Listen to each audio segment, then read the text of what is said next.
making sure. I want to make sure Sean's taken care of. Awesome. So everyone knows your voices. They may not know your face, and I know I did my best to kind of give people a quick look at some of the voices you play, but can you remind the people which characters you voice in the Dragon Ball franchise? Because I know some of you have quite a few voices under your belt. You can start, yeah. I'm starting. Sorry. I voice Goku and King Kai and occasionally Nail when he's around. So in the last game he was, so that was cool. Yes, those are the three characters I do. Nice. Trunks and the tournament announcer. Woo! Older Gohan, the narrator, Ox King, West Kai, Pycon, and a couple others. Just a couple. I am Bulma, and I'm also Yogenyo, who is the little fish that lives in Whis' giant staff. Yes. I voice Frieza, and I also voice Monaka, the little. I'm a big Monaka fan. Yeah, I really am. I love Monaka. He's great. He's great. He has no powers whatsoever. Hello. I run Burgundy. You stay classy, planet Earth. I do sell. All the three of them. Who else? Gohan, much better than Kyle, by the way. He doesn't think so, but whatever. No, then Future Gohan, and then Paragus, and then, what else? South guy. Oh, yeah. I play Goku's lesser brother, Raditz, and never misses leg day. And then let's see, Super Boo, Dende when he's a teenager, and then all of the little junior cells. That's the only one. I didn't say that. Whenever I can't do it, Justin does. Or when Justin doesn't want to do it is actually more accurate. That's awesome. So, yeah, that is just quite a list of characters. I'm sure there's a whole encyclopedia just of all the characters you voice. But speaking of voicing different characters, actually, before I jump into my first question, this is also a Q&A from you guys as well. So at one point, I will open up the floor. There should be a microphone around here somewhere. Where's Siori at? Over here. Wave your hand. You're gonna go up to him, let him know what question you want to ask, and he'll, vet it, make sure it's respectful, make sure it's, make it a good question, make it worth it. And then after that, you get to ask your question as well. But I get first dibs because I'm on stage, so. All right. So my first question is, this is a question for everybody on here. With the recent release of Sparking Zero, yeah, is anyone who's playing Sparking Zero? It's a good one. It's a good one. I had to peel myself away from my console to be here today. So obviously there is a difference between voicing for the anime and voicing for a video game. So what's the difference just in terms of on a technical standpoint? And two, are there any unique challenges that you might face doing so? Or are there any advantages that you like? Anyone can start. I think the director of the game should start. Oh, that was like 10. That was like 10 questions. Oh, good. So for question one of what? So what is this game? Sparking Zero. Oh, I don't know that one. Now.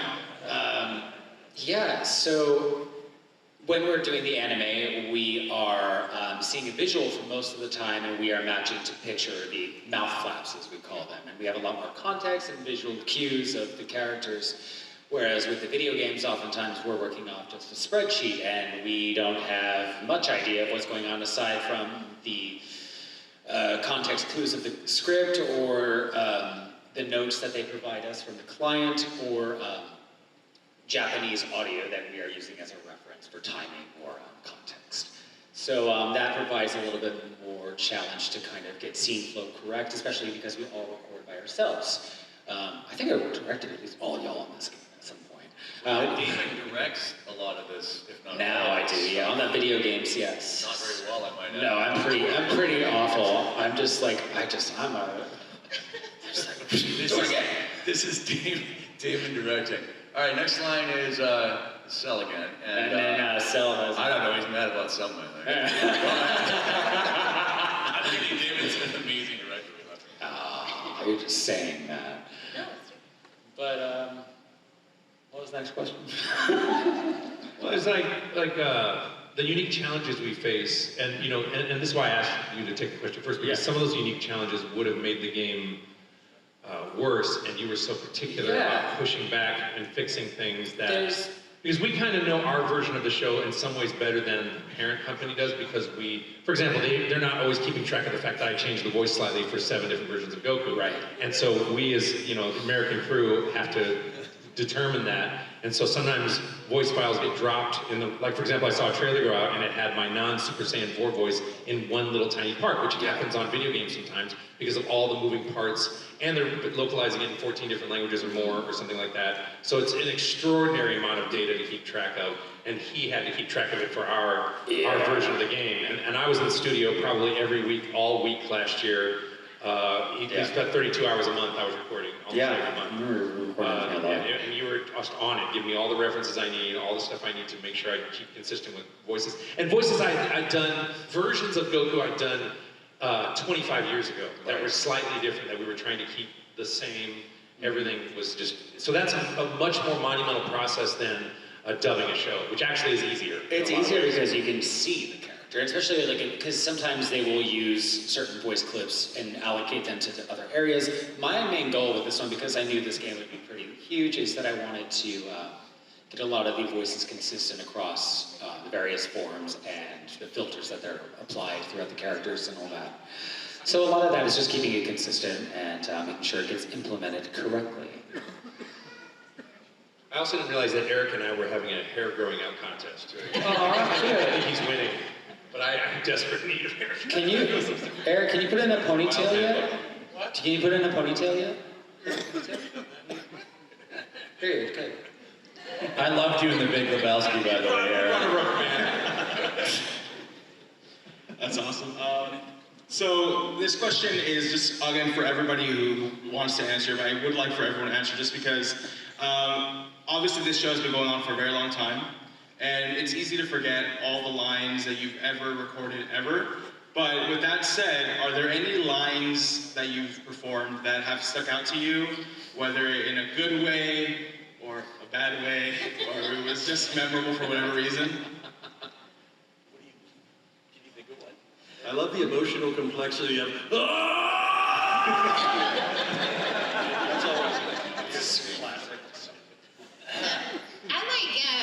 I really love how in superheroes they've given Bulma kind of more of a comedic turn. I'm really digging the side of her. My favorite line from that movie was, "I brought all the world's mightiest heroes and Krillin."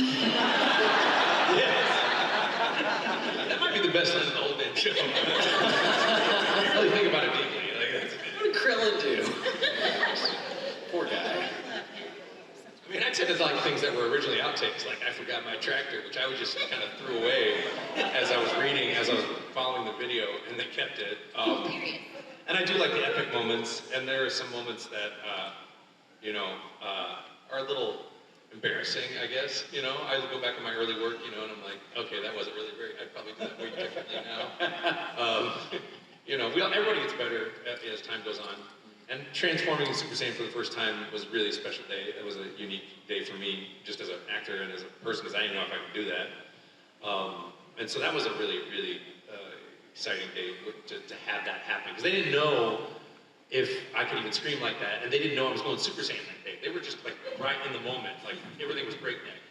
And I was like, oh, okay. And then after that happened, there was something that happened for me in terms of really connecting with the character that was transformative for me, I guess. For that day, for that Super Saiyan day, that was special, yeah. I like calling people monkeys.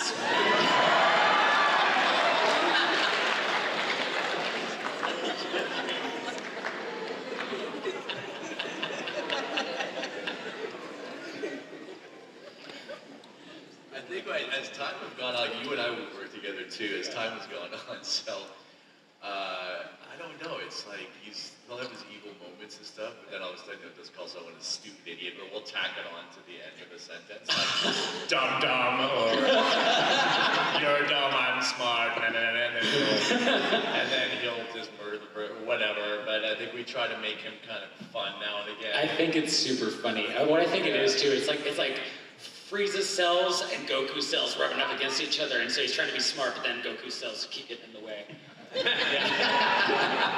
Or Vegeta's meanness. I would be so much more. All bad. I would be so much more perfect if I didn't have you in me. Interpret that as you will.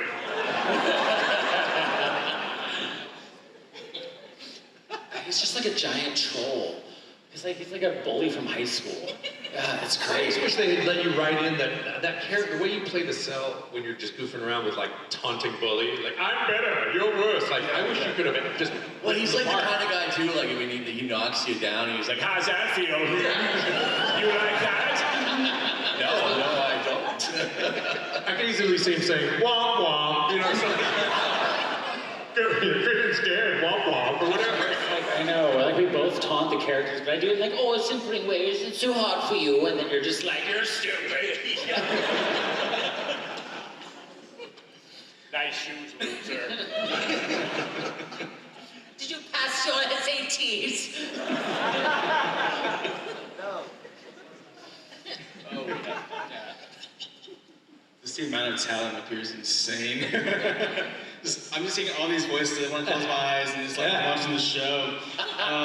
But on to my next question. So in Dragon Ball and just voice acting as a whole, especially when you voice acting for anime, regardless of the show, there's often a lot of screaming.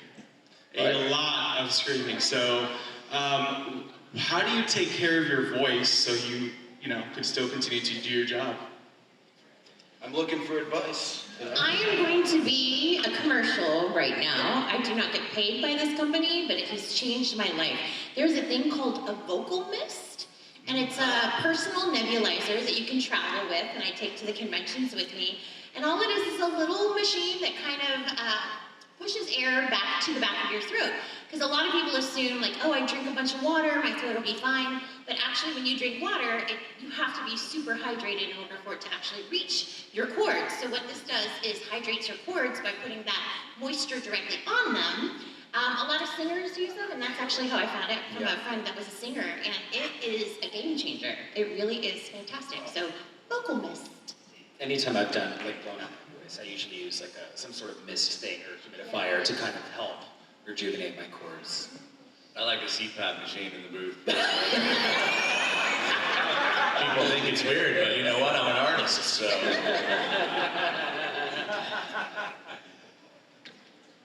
I have mixed feelings about machines like that. I think that's actually a good thing, and I do think the science is sound. I don't use any of that sort of thing, only from classical music training where you figure out that if you have something like that, and this is where you gotta be careful.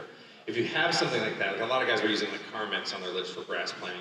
Problem is, you get used to it, you get used to playing that way, you forget your Carmex, or you don't have it, or you've got another thing. So while I would be open to a device like that, and I have used some of the Chinese herbs sometimes, there's this one syrupy stuff that's really good. That one, yes, that's the one.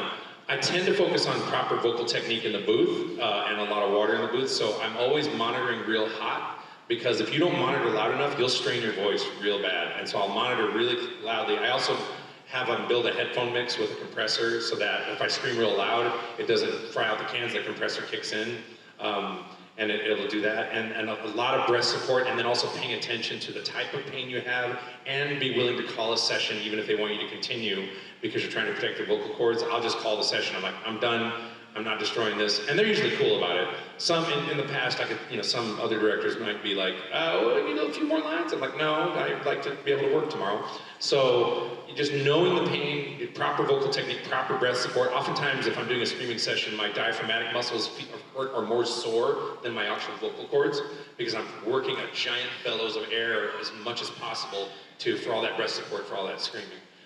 Which is why, and I'm a trained brass player and a vocalist, so I took a lot of that vocal breathing training to that. However, I've never heard of that device, and I will admit it does sound intriguing. I would just get worried about being too connected to it psychologically. Oh, I didn't do my thing last night. Will I be okay in the session? That sort of thing. You got to be really careful about the psychology of those things But if it's working, use it, That, and I also travel, like when you travel to hotels and airplanes are very drying, so I carry a I can say for travel especially to recover before you go to a con. Go back to work after a convention. Yeah. All right, there you have it. That is your piece of voice acting advice for the panel. I don't want to hear about any. How can I get to voice acting through the Q&A? All right, that was your advice. With that said, no, I do have one last question before we go into the audience question. So as I asked this question, as he answered, you guys can start lining up. CR, yeah, you're up, buddy. All right, so start lining up at the microphone. Valsior, have your questions ready. But one thing I want to ask before we do that, do any of you have any stories you would like to share? They could be funny, they could be inspirational. Maybe we've heard it a million times, you just don't like telling it, so. Oh, can I just go ahead and say, yeah, we've seen Team 4 Star, so is that half the line? That's probably half the line. Yeah, there we go.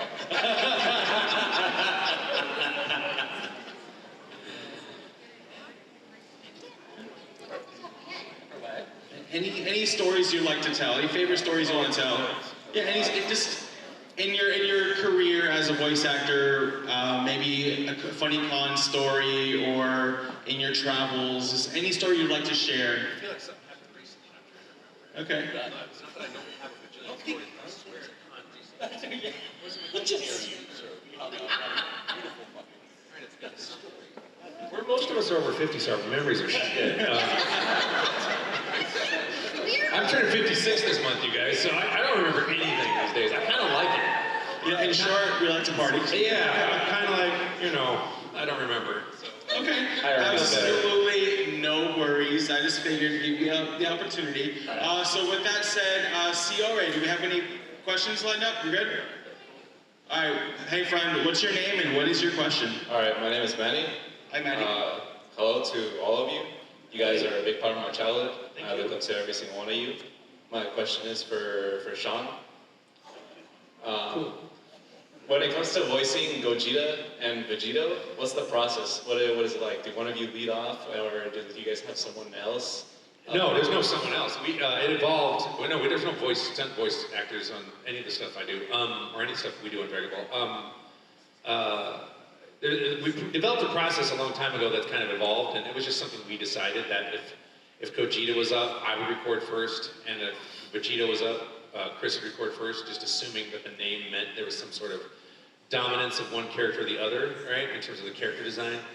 And I originally just would do my own Goku voice as normal, and then Chris would come in behind me and copy for Gogeta, and then they'd slide them underneath each other in Pro Tools and use a program called Vocaline to make them tight. But we discovered over time, Chris is a bass, and I'm a baritone, and I tend to get really very vocally high in some of the peaks and valleys. And he tells me one day, he's like, Sean, you can't just go da da da da da. You can't be way up there anymore because I can't reach it. So now we figured out is like, since they're Gogeta and Vegito, you'll hear it now.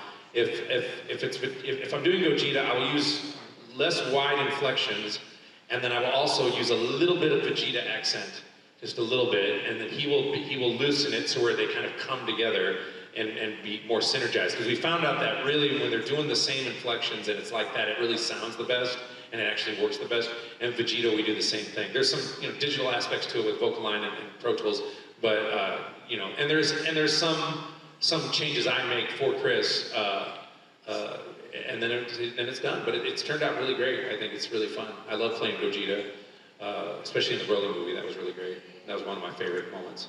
Yep. I hope that's helpful. Yep. All right. Thank you. Thank you. Yeah, I get very excited. Look forward to with Gotenks. Oh yeah, that'll be interesting. Yeah, that'll be interesting. This one's also for Sean. See you guys later. Have a great panel.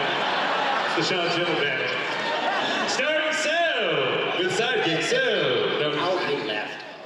Yes. Sorry. So my question is, which fusion do you prefer? Well, I wasn't even into fusion until the Broly movie. Then I thought the Gogeta character design was so dope, I had to go. So I'm, of course, a bias toward Gogeta, and the Broly movie is my favorite. I think it's just so sick. I love it. Thank you for the question. Thank you. Hello. Hello. Hi. If you say this question is also for Sean, I'm going to leave. Don't you It is. If you are happy that you get a break in the new one where you guys turn into like little Well, I got a break in the last movie also, because I only had about 15 minutes of screen time, which was fine with me, because I was like, yeah, let's let everybody else do all the screaming for once. Not that they don't regularly. I think everybody screams probably as much as I do, who's on this panel. I think pretty much everybody does. I don't know that I do more than anybody else. It is fun to kind of, I am embracing this. I think the whole cast can, where, especially me and Chris, where we're embracing this idea that, you know, Goku and Vegeta themselves are older, and there are some new characters. In this case, there's being shrunken. So it is fun to kind of see the whole thing, like show up, be Goku, get shrunken, take a break, let the kids have fun, show up at the end, hopefully. I think I come back at the end. I haven't seen the script yet, but I think Goku gets big at the end. And then, you know, say, you know, whatever. And so I think it's really fun. It was really fun to let Kyle just have a really incredible moments, many moments in the last film where Kyle had to really carry a lot of the show with Chris. It was the Chris and Kyle show last time, and it was spectacular. I'm a big Team Gohan fan, so I love the Super Saiyans. Like, I think that is one of my favorite Kyle lines. I really love that. So, yeah, it's nice. Here's what I'll say about this. I've said this a couple times. I knew a lot of people groaned when they were like, oh, they're kids again.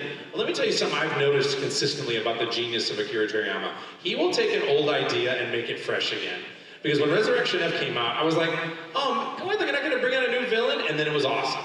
And then they brought back Cell for Superhero, and it was awesome. And so I trust that Dragon Ball Daima is just going to be spectacular because of Akira Toriyama's magic. Even though they've already kind of done this thing with shrinking the kids in Dragon Ball GT, I still think that, or they shrunk Goku actually, but they're shrinking everybody. And so I do think it's going to be a wonderful, delightful show. I have not seen anything past the episode I've done, so I haven't watched the rest of it. But I do 100% believe that it's going to be absolute magic because it was his last special thing before we lost him. So I hope you'll enjoy it. Thank you.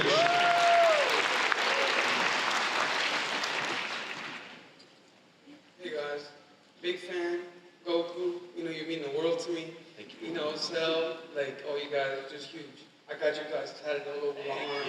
You know, big big Goku right here. You know, yes, right there. My question is, especially to Goku, how often do you think about the impact you have on people's lives, and what do you think about the impact your voice has on a lot of the world? Well, my problem is I'm a little bit of a hyper nerd, and I tend to think about things too much, as my friends will tell you.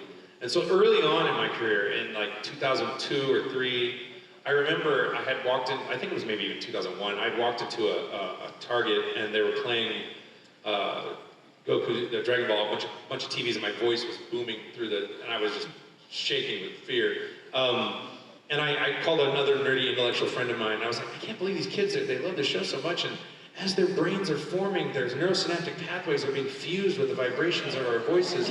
And then my heart started racing really badly, and and it just felt like overwhelming that you would have that much, because I know how much cartoons influence me, and I also know how malleable and impressionable kids are. So to have that responsibility of affecting somebody was really profoundly, I was aware of this in 2002. But what was really shocking to me, and both me and Chris, and the rest of the cast here can agree, in the last, especially since Twitter blew up, like 10, 15 years ago, when the internet really started blowing up, and I started walking down the street and getting recognized, and I'm not an on-camera actor, like all the time at TSA, on the way here I got recognized, like everywhere. I went to my hotel. It is weird as a voice actor, because of the internet, to do that. And so it's an extraordinarily gratifying thing as an artist to have somebody, feel that way about your work, and to emotionally affect somebody that way. And all the really serious stories I hear about people losing loved ones, beating bullies, working out, losing 300 pounds and becoming cut, all kinds of stuff that I hear, and they say, I'm playing your voice in my head, I'm playing your voice. I was there when my dad died. And I'm like, okay, thank you. I'm really the small part of this, but I'm honored you want me to. You know what I mean? It's a weird, vicarious thing to be in, but the most gratifying thing to me as an artist and as an actor for a show like this. And it's what I always wanted when I started becoming a voice actor, is to be able to not necessarily have that effect, but to have a longevity like that. So the fact that it's going on, this is my 25th year on the show, and all of us are still here, is just, a lot of casts don't get to do that. So, and I couldn't be with a better group of actors and a better group of people on this cast. Really, honestly. It's the dream of my life. Thank you, guys. You're welcome for the question. Now my daughter got a question. Hi, I love your show, and you guys pretty much raised me, so. Where are your parents? What the hell? Okay. Is that why you're wearing an ankle monitor? Sorry. My question is, how many times a week do you do your guys' voices with your family for fun? How many times a week? Family? 15, precisely. No. Okay, well, Eric and I remember, I'm gonna go back in time, Eric. Remember when we visited my sister in Seattle and my nephews were there? And this is like the only time I can ever think that I've ever done like a voice outside of the booth. But Eric and I were there, and my nephews were young. And Dragon Ball Z was kind of becoming a thing. Anyway, they were kind of moderately impressed that we were in that show. And then we did that whole song and dance with Trunks and Cell, and they were like, yeah, it's better on the TV. We're like, okay. That was horrible. That was awful. Aww. Humbling. Yeah.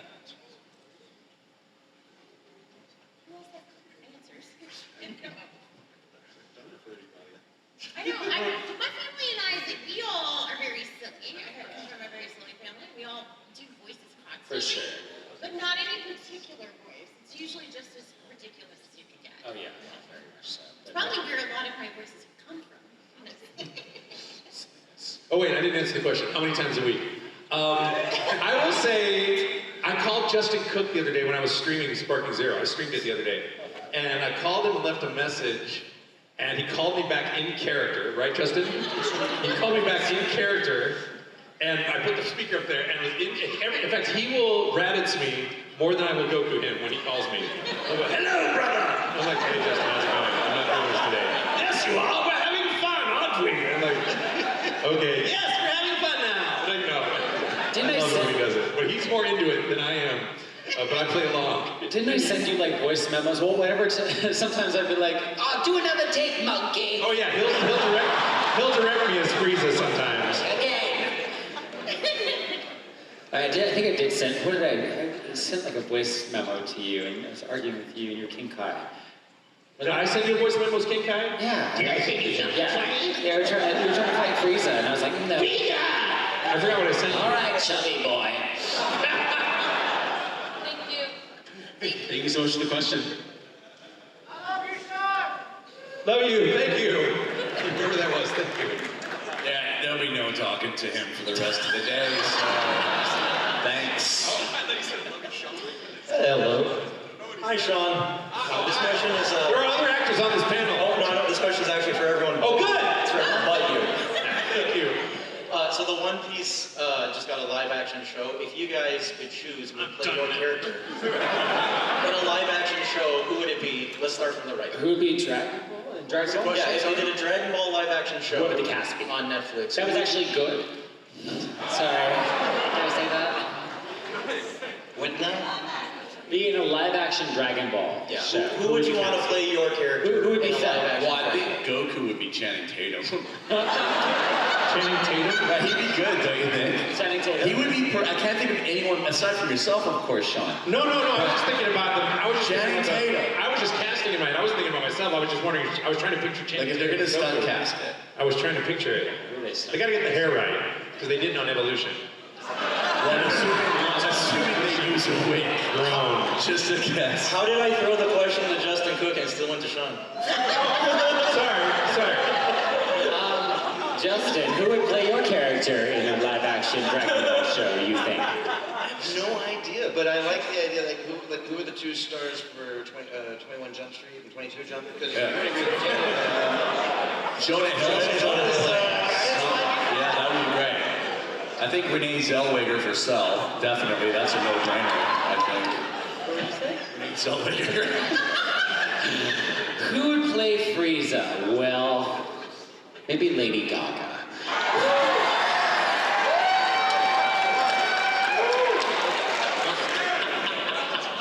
I mean, I don't know how great she'd be at Bulma, but she's a fantastic actress, and I assume she can do everything. So Kate Blanchett. He's too old, but I still think it'd be funny to see Will Ferrell do that. Timothy Chalamet. It's funny that you mentioned Timothy. Go for Trunks. For Trunks? Okay. So it's funny you mentioned Timothy Chalamet because I watched the Dune movie the other day, and it was all right. You know, I had mixed feelings about it, but it was generally very good.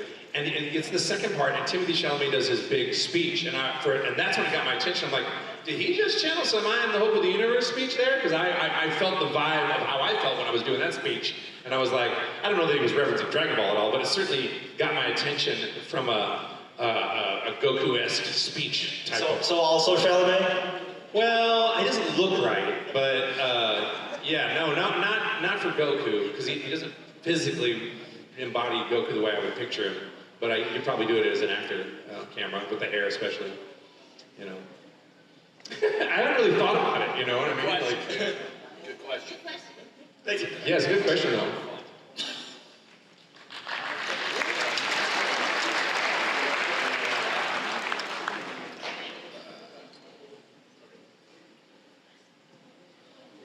Hi, if you gather all 7 Dragon Balls, summon Shenron, and make any wish, what would it be? Us personally or our characters? You, personally, if the Dragon Balls were real.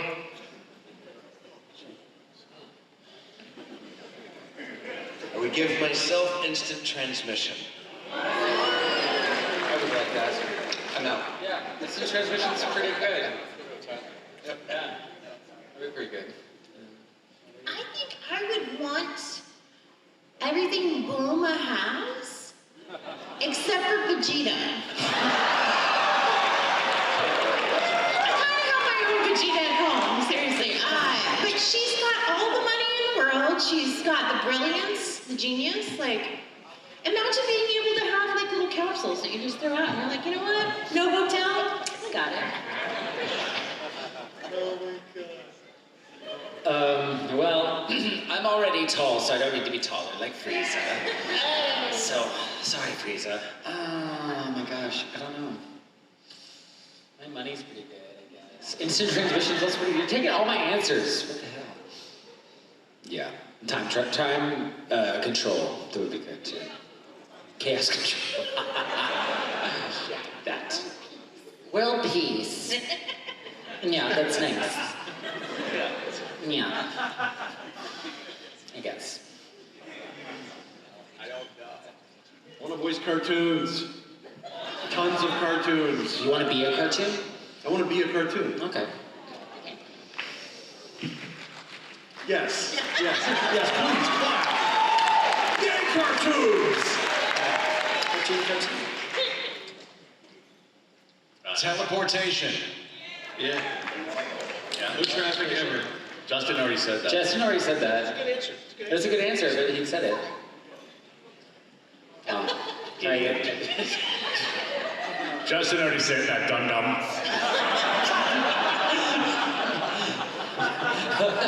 What can you expect from monkeys? What? Wouldn't it be crazy to wish for actually be Goku, but then when I do, I'm flesh and blood, but my eyes are giant, like I'm cartoony, like I'm a cartoon flesh and blood Goku. So I go, yeah, I wish I was actually Goku. And they go, your wish is granted, and also my eyes get giant. Right here, I'm ripped, and I walk around, they go, guys, I'm a cartoon. Like I'm a little cartoon. I break everything where I go.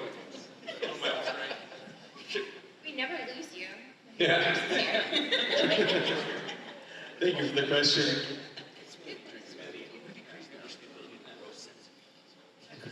It's true. Sell them. Good question. Thank you very much. Sell them to hospitals. Sell sensitive beans to hospitals. Jiraiya, and I love Dragon Ball. Like, really. Thank you. I love all the casts. Members. This question's for Sean. I'm sorry. It's all right. Why do you take me to say it? I'm sorry, Frieza. Between Battle of Gods, when you were screaming, I will not let you destroy it. Yeah. Or when you were first turning Super Saiyan 3, which one hurt your voice way more? Oh, well, by the time I Will Not Let You Destroy My World, I had a lot more hours under my belt and a little more control of my voice. What was the other one? The When you first turned Super Super Saiyan Saiyan 3 in the Majin Buu saga. You're talking about Super Saiyan 3? Yeah. Now that was a tricky scene because what I did is I asked the director if I could make it, since the animation looks like he's screaming constantly, I said, can we just make this one giant long scream? So I said, can we just scream to a point and then I'll scream at the tail end at the same pitch and then I'll scream longer and louder and we'll stitch it together in one giant long ass scream, right? So I can't scream that long, obviously, I don't have that kind of lung capacity, but that was really, that's not really a fair comparison because I did other screams. I won't let you strummer was probably harder. It was probably a little bit more difficult because I had little breaks. I stitched that together over like 10 or 15 minutes and then they checked it before we moved on and then they mixed it further. But I'm doing all those screams. I'm just screaming as long as I can and then adding another one so that it looks like Goku's just can scream forever, which I thought would have a cool emotional impact, yeah. Yeah, I thought you were screaming the whole time. No, I was, but I was only doing it, I was letting them piece it together because I can't hold my breath for that long. But I did all those. There was no digital replication. It was me doing all of them pieced together, yeah. But I Will Not Let You Destroy My World was more crazy and intense. And I did, by the way, on that particular scene, when they were videoing me, the rest of it, I go, I want to destroy my world, yeah, that was it. All the rest of that wasn't in the script. Punching the rocks, all that, I just kept going. I don't care, right? And then they stopped it and they go, oh, we're gonna keep the rest of it. I go, it wasn't in the script. They go, it's okay, we're gonna keep it. It's awesome. I'm like, okay, great. And then here we are. So thank you. Lucky, thank you. Thank you. All right, we have time for about maybe one more question at least, maybe two, so maybe three, we'll see. All right, hello friend, who's your question? So the question, what's a moment or line in the show that always makes you laugh? Why so blue, Green Man? Well, that's the new one we did. I think. Oh, yeah. Anyways, check out my perfect form. It's perfect. You know, we like to be silly sometimes. I think you ad-libbed that too. Oh God, I don't know. I would just go back to monkeys all the time.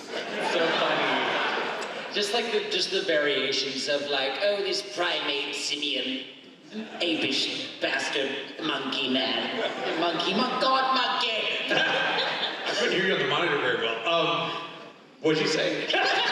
I'm sorry, David. I called you a monkey. Well, that's because I am one. Well, I used to be until I took off my tail. Oh God, there was one I did in the game for Sparky. It was like talking about, oh, I'll play at the petting zoo for a few minutes because it was like fighting Bergamo, and he's just a wolf, and I just love like the jabs he has at all the guys. I think mine would have to be some of Sabat's lines from Super, because he had the benefit of being the last to record. He usually is. Yeah. So some of his lines, like, yeah, let's go talk to Yamcha, or okay, babe, or like all the stuff that he would add in. I'm like, dang it, I wish I had gotten in earlier so that I could play too, man. I love any moment with the great Saiyaman. And, you know, he is the world's best superhero, and he's not in the movie called Dragon Ball Super Superhero. What is up with that? I don't know.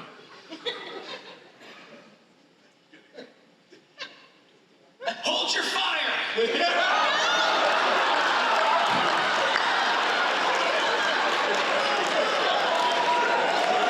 guys can fill the blanks. That's it. That's all we need to know. What else? And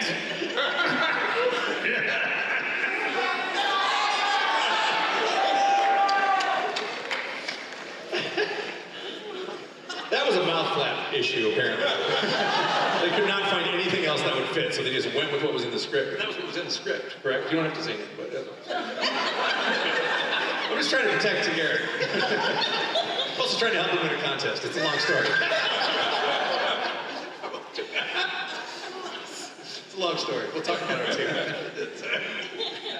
Thank you so much. I don't know. Have you? I mean, anytime Goku's being a dipshit, it's funny to me. Like, anytime there's a Goku King Kai moment, anytime it's like, you know, Goku, I remember one time, well, there's several really funny moments. I snuck in the Head Chala song in Dragon Ball Super, and then there's that one time where Goku and Krillin are obviously going to get weed for Baba in Dragon Ball Super. It's so obvious.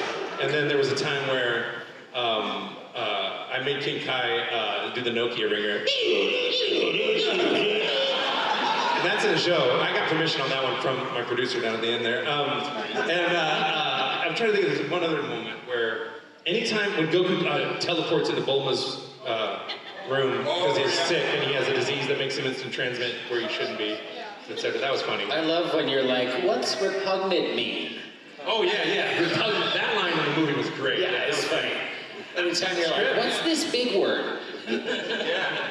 The moment where Goku Kool-Aid Man's himself into the house and says, Krillin, why? Like, oh, you mean Vegeta's doing what when he goes through the wall? Yeah. That is a great moment because he overhears he overhears Bulma and Chi-Chi talking about where they are. Yeah. He finds out Vegeta's on the planet training with Whis. And I thought, that is a Kool-Aid moment. I'm going to overdo that vocal. So I went, Vegeta's doing what?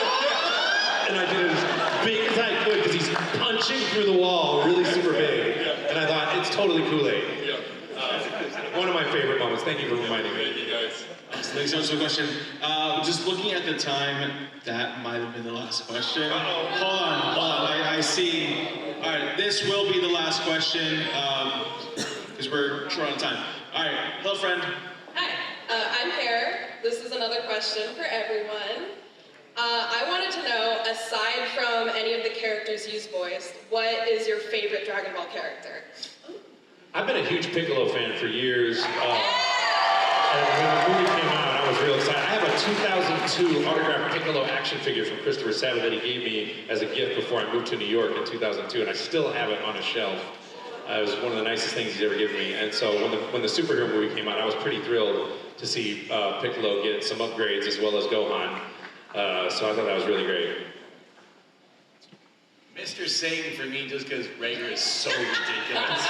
You know what? You're making me want to change my answer, but yeah. Yeah, you're right.